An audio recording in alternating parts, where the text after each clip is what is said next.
On the road, Sheree Clark, and today she's talking about the stone fruit. You've heard of this exotic fruit. It's the official fruit of India and Pakistan and the Philippines, and as tasty as it is, she says you need to be careful, especially if you're allergic to poison ivy. And that's why we sent Jackie over to the kitchen right now with Sheree. Sheree, what are you trying to feed her? Seeing if I can break out in a rash this morning over in the Wood Harbor kitchen. No, just joking, folks. It's all mango all the time here with Sheree Clark this morning. Welcome. Thank you for being here. Now, you're always talking about how to integrate some healthy choices into our lifestyle. So mango, is that the way to go? We're doing mangoes today, Jackie, and I'm excited. And I'm going to start us off by having a little sip of mango tea. Mango tea. And this is a wonderful tea. Cheers.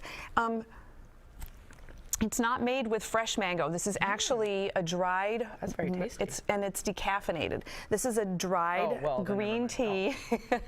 It's got calendula flowers in it and then a little bit of mango flavor. And I just found out about that this week. It's a Frontier local brand. It's made Frontier Foods out of Norway, Iowa. You can buy it in bulk, and I just love it. It's really good hot, like we're drinking it, but it's also good iced. So I thought that went in with the theme today, so I thought I'd bring that along. Is it doing anything for me besides just a wonderful flavor? Is it? There's antioxidants in any green tea, and then the fact that it's decaffeinated, you're not going to catch a big old buzz from it. But you know, if you wanted some caffeine, you could probably dump some real green tea in there. So yeah, it's lots of really good things. And calendula is an herb that you use on wounds. So you'd put it on your skin, so it's healing and soothing to the skin or to the digestive system. Digestive system. Wonderful. Okay, yes. So let's get into the mango. Okay, first thing, when we're buying any produce, first thing to know is there's all kinds of different varietals. So just like there's many different kinds of apples, there's many different kinds of mangoes. I brought several different kinds today. One of the things that we need to know about buying any type of produce is that there's a sticker on produce, and the sticker tells us a story. The one that I'm showing you right now has a 4-digit number, and that 4-digit number means that this is conventionally grown. If we have a mango like this one that has a 5-digit number that begins with a 9, then that means that it is organic. So that's something that is across the board, not just for mangoes, but for all kinds of fruits and vegetables. So something good to know. If organic is important to you, you're going to want to pick the 5-digit code that starts with a 9. Are there some brands that claim they're organic but still only have that 4-digit because they don't? This is it's a law about it's about how things are numbered and so forth. If there's a 9, it's organic and 5 digits. If it's 4 digits, it's conventionally grown. If it starts with an 8, it's genetically modified. And most don't put the 8 on there because they know that a lot of consumers are against genetically modified foods. So, is there a change in flavor here? Because I've had mangoes before. Because I love fruit. But it didn't taste as sweet as I was thinking it was. That's a great point. You probably had a mango that wasn't ripe. That wasn't ripe. Right, exactly. And so just like a banana, if you tasted a banana that's not quite ripe and it's got some green to it, it tastes starchy to me. It's not as good. But if you get one with the brown dots on it, it's good. If you get one that's turned black, it's smushy and it's a little too much. So catching it at the right ripeness. So that's the other thing that's important to know. If you take the mango, give it a little bit of a squeeze, you'll realize that squeeze your fruit, kids. Squeeze it.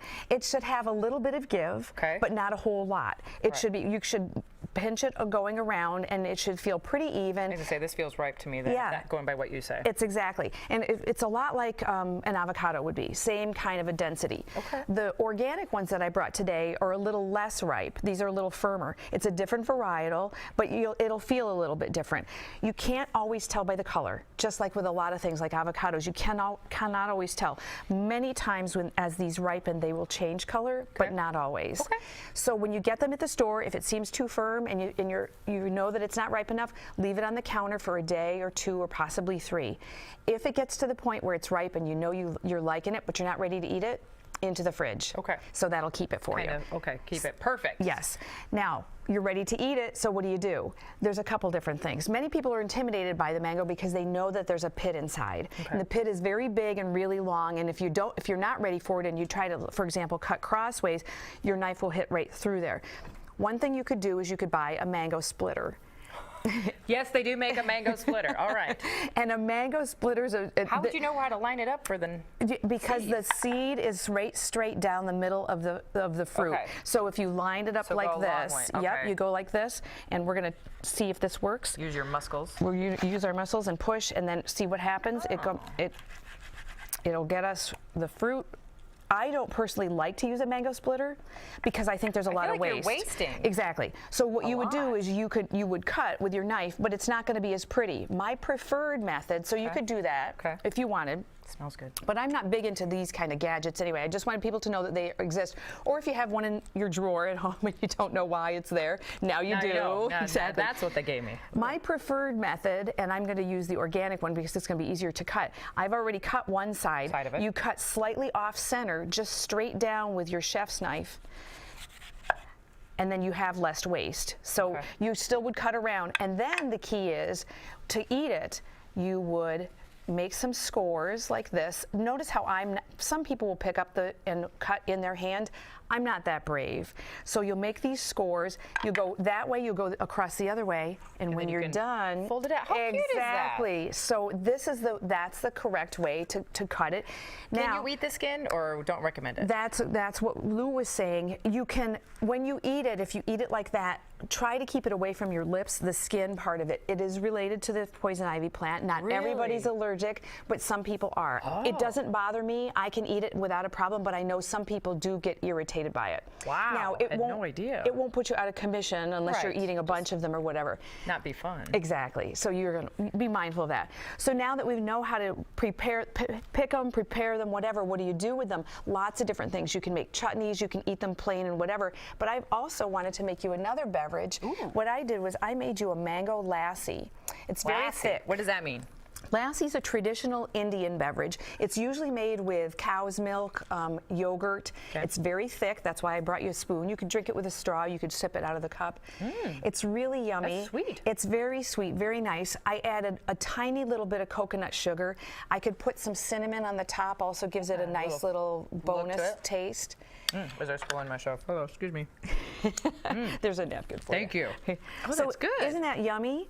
Is there any way of thickening it up at all? Because I feel like it's thick. You want it with a spoon, but maybe a little thicker. If you wanted it thicker, remember a couple weeks ago I talked about chia. You could add chia seeds to that. A little bit of flax seeds would end up Great doing idea. there. So the base of that, instead really of good. using dairy, I used coconut and almond milk blend. And I think we have the recipe that we can show viewers if they're interested in it. If not, they could send me an email at info@fork-road.com, and I'm happy to share my mango recipe, mango lassi, or any other recipe. Wonderful, and you're always great about that. Like we said, incorporating people, getting them on the road to healthier eating, and we're going to do that with season 3. That is going to be coming right here to KCWY the spring of this year. Absolutely. So more recipes, more ideas to get you on a great path towards more fruits and vegetables. healthier eating. Try the mango, folks. It's an exotic fruit we get excited about. Are they in season right now? Can we go out and get mangoes? Yes, they're available pretty much year round, but we're coming into peak season. It's pretty much from March, April, May, then that'll be another wave. There's two good mango seasons, and this is one of them. Perfect. Well, try it out, folks. Either just the fruit itself or try a mango lassi. It's absolutely delicious. I'm telling the truth right there. Fork